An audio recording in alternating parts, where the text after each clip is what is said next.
Hey everyone, Harold Fisher here, anchor and host of The Daily Drum on WHUR. Welcome to yet another edition of HUR at Home. And tonight we're talking to Rushion McDonald. Now, you may not know the name, but you definitely know his work. He was the creator of the Hoodie Awards for Steve Harvey, and he helped to build Steve Harvey's brand. He manages ESPN's Stephen A. Smith. He's also the host of Money Making Conversations.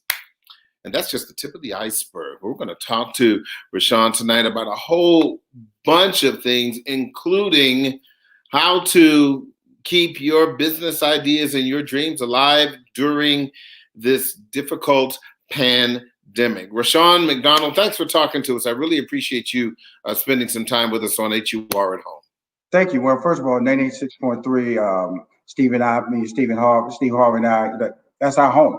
Yeah. You know, brought down there. Jim Watkins brought us on board and allowed us to establish a signal on one of the best stations in the DC area. So I always consider family. So when I got an opportunity to come and talk to family at your home, I'm happy to do.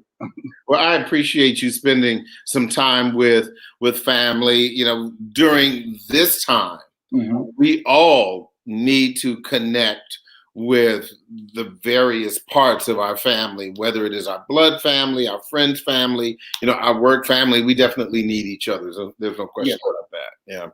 Let me talk a little bit about motivating people during this unprecedented time. You know, I've seen a meme on social media that said, you know, if you don't come out of this with a new skill, a new dream, a new side hustle or what have you, then your time is wasted. But yet not everybody's feeling like that. What's your take on it? I take that I agree that it changed the way I've done business. My staff, I use Zoom exclusively. As soon as they shut down the state of Georgia, where I'm based in Atlanta, Georgia, I immediately went to Zoom meetings with my staff in the morning. And I'm not going to return to the office space that I'm currently leasing, because the fact we're on an elevator building, and we have a group, one large restroom on each floor. And so I'm not going to have my staff or myself to share what I feel may be an unsanitized situation, which is COVID-19. And we all have to deal with that.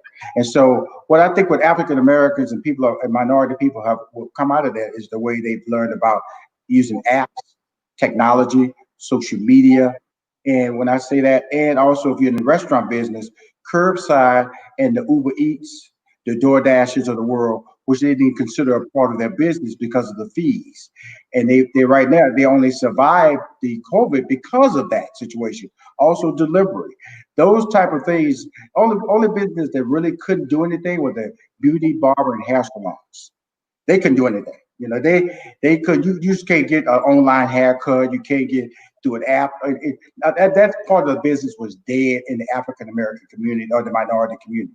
But if you in a tech business or any retail business or any online business, then you realize that you have to change the model. Plus, you realize that you have to do what all business models say. You have to have a budget, and you have to have money set aside for disasters. And that's what people will come out of this with a clear understanding. What it has done for me personally, it has allowed me to catch up with my competition. Because the first 3 months, I did a giant research on my brand, Money Making Conversation, with Rushion McDonald. The second quarter, which is March, April, May, through June, the second quarter of this year, I started implementing those processes. And when July comes around, my goal is to start making money off all those principles that I was able to do during COVID-19. So you have to plan.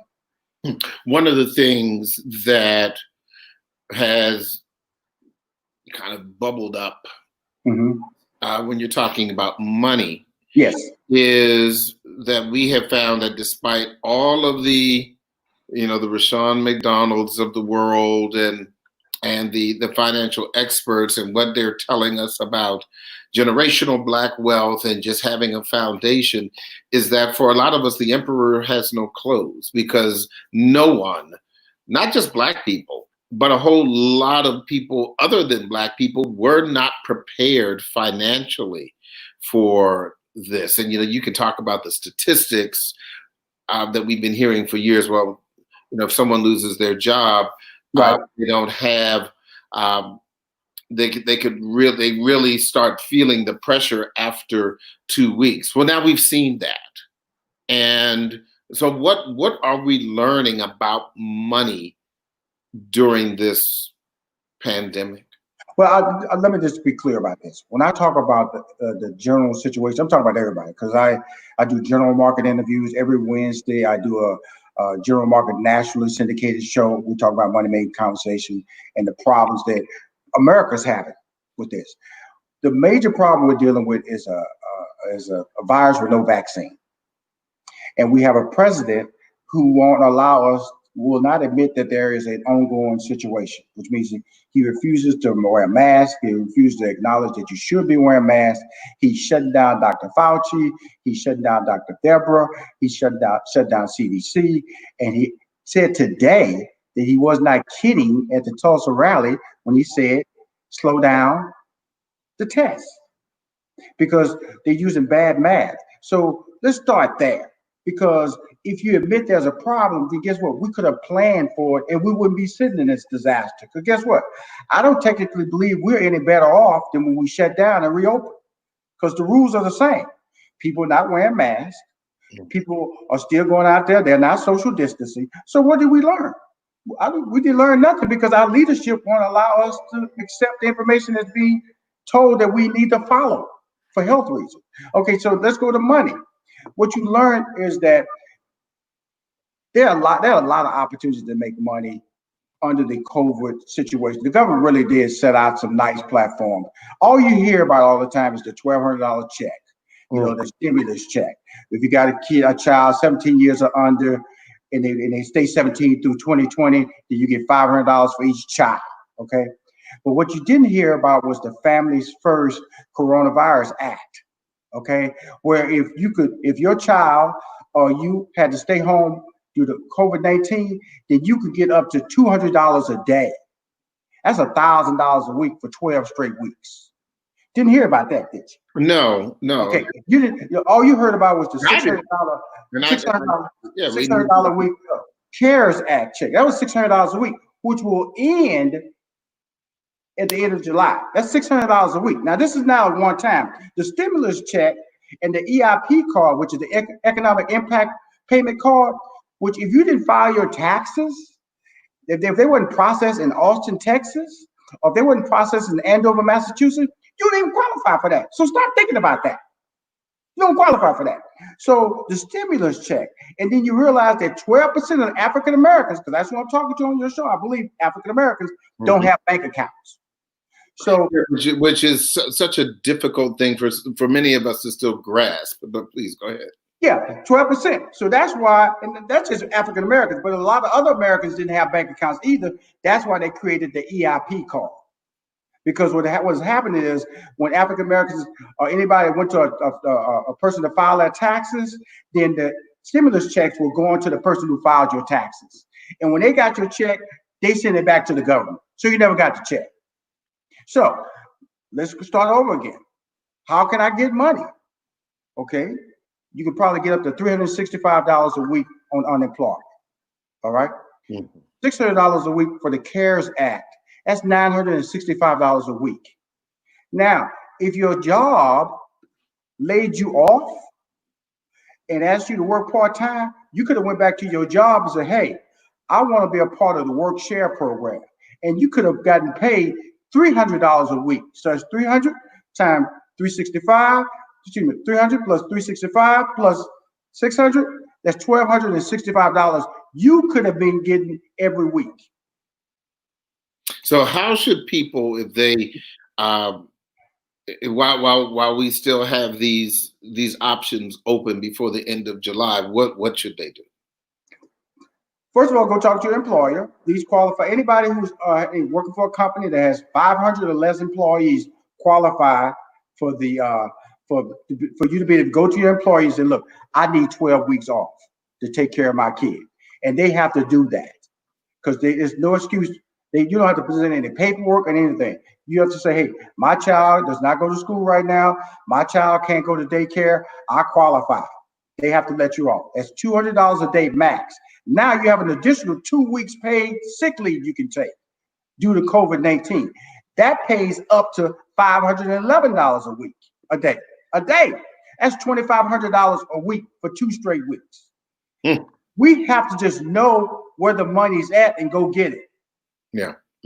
I want to shift gears just a little bit. For those people who are needing the additional motivation, right, to make some life changes right now, because I think we all can agree that not everyone is handling the shutdown equally, and it's a difficult head thing for a lot of people. How do you get those folks motivated? Well, first of all, the one thing that is really crazy, Mike. Well, I have to admit myself that I was operating without a budget. I keep everything in my head. Soon as they shut me down, I immediately made out a budget, a monthly budget. Start kicking out expenses I didn't need. Okay, this is motivation. This is motivation because I'm doing something. And then all of a sudden, spring cleaning. Huh? Spring cleaning. Absolutely. Financial spring cleaning. Because guess what? I was not making money. I didn't make money in March. I didn't make money in April, May, June. I still haven't made any money, technically. Okay. And so I had to plan for that. But I did just tell you how people could have been making money on the side and not even go to work. I just told you. I just laid it out. Well, you could have been making up to $1,265 a week if you looked at the paperwork and if you took advantage of technology. We have to understand that technology is our friend. We can't keep doing these jokes. Oh man, I get sick of that texting. Oh, I don't know what an app is. I can't even work my cell phone. Come here, girl. Come over here. Come here. Get my daughter, my granddaughter, my daughter. Work this phone for me. That ignorant talk has to stop. You have to be motivated due to change. You know, they always say you can't teach an old dog new trick. During COVID-19, I hope you learned some new tricks. Yeah. One of the number one tricks you had to learn is that do not pay your credit card off each month. Pay the minimum. If you got $1,000 bill or debt and they're telling you all they want is $14, pay the $14. Just pay the $14. Don't worry about it. Just pay the $14 and work your budget out through that process. All I know is that once you cut back on your budget, you change your eating habits, stop eating out, your budget will drop. Eating out is a very expensive habit that a lot of us have to break. Hey, look, I haven't been to the dry cleaner since March, so. Yes. You know, I've got a few more minutes, and you know, we have to talk about your culinary skills. Absolutely. Because I am not a baker, but wait. What are you? What are you? Okay, what is your skill? What's your skill? So I like soup. Don't mess with your nose, all that, all this facial. You did that. So let me. I love Asian foods. Oh, okay. All kinds of rices, curries, coconut milk. Awesome. Beef. I just finished off some spiced pumpkin soup with beef and coconut that I made with some jasmine rice. But this isn't about me. Not this time. Let us talk. I'm telling you this. Outside on my patio this year, sat down with my wife. Said she wanted a garden. Okay, and we have deer running around our property. So we took 3 of our very big flower pots. 3 are big, they're huge. And I got turnips. I got tomatoes growing in there. I already got about 14 tomatoes I got 3 different pots. I got jalapenos. I got sage. I got dill. I got rosemary. I got poblano. I'm just saying. So I respect what you just said because that's what I'm going to be doing. All this will probably be by the end of July. I start harvesting Yes. It's on my backyard. And that's the reason I bring that up, Harold. I would have not done that, but the pandemic enabled me to change my thought process, look at life differently. And guess what? I'm probably gonna save some money out there because I'll be grabbing tomatoes and jalapenos and sage and dill and I Is also that got the first time cilantro. growing your own herbs? Yes, sir. Oh, see. Oh, let me tell you, basil is expensive. Yes, sir. Got basil out there too. Got basil out there. I've got some basil. I have some rosemary. I have parsley, and some thyme out there. I've been growing my own herbs, Yes, the sir. legal stuff. See what I'm saying? On my little front porch here. Yes. For years, you'd be amazed at how much money you can save. Everything that you said, Harold, I got out there now. Here's the cool thing about it. It's relaxing to see that life, see those tomatoes grow, look at those jalapenos grow, watch that basil, that cilantro get full, that rosemary become a giant bush. That is so relaxing when I go from pot to pot to pot because of the fact that we get so busy in life. Technology has taken over our lives so much that we need to get back to the basics. That's enjoying our lives, slowing down the process. And you can go to Home Depot, you can go to Lowe's, Ace Hardware, Pike, wherever you at. Just grab these little plants while they're small, and they will grow rapidly because a tomato plant about this big in 60 days, it will give you ripe tomatoes, full at least 10 tomatoes per plant. Let me help you with it. The seeds are cheaper. Yes, and if you plant those, that's right, absolutely right. If you plant those, I was late in the game. Remember, I told you had to plant those in March. I planted last month. Your seeds? Yes. How big are your plants now? Not very. I've got about 3 inches of basil, but basil grows fast, and but the thing about it is you go out there, you clip it, you rinse it off. There you go. Please tell them how satisfying that is. It is to go out there and see, and they grow so fast. They grow so fast. They grow so tall. I can tell you, I'm looking at it right out my door here. I brought my tomato plant. It was about this big. It's at least 3 feet tall right now. Wow. And that's less than 30 days. See, I do share my herbs with my neighbors too, because they've always liked my cooking too. Look, we can talk about this all night. Well, see, the thing about it is that I enjoy talking about this because, see, we're all busy people. And I just bring it up because I've never had a garden in my life. Mm-hmm. But I've made that adjustment in my life, and it's been better. So when we talk about people not willing to come out of the pandemic different or thinking differently or preparing to exercise new opportunities, I just wanted to share an example of what I did. Yeah. And it's made my life better. Easier. And again, when you talk about the money piece, and it really is no joke. One of the reasons that I started growing basil and parsley is because the fresh stuff is obscenely expensive, particularly when you cook. When I'm always cooking every weekend and running to the store to make sure that it's the freshest that I can. And now, hey, there it is. Look, but I tell you, Rushion McDonald, thank you so much.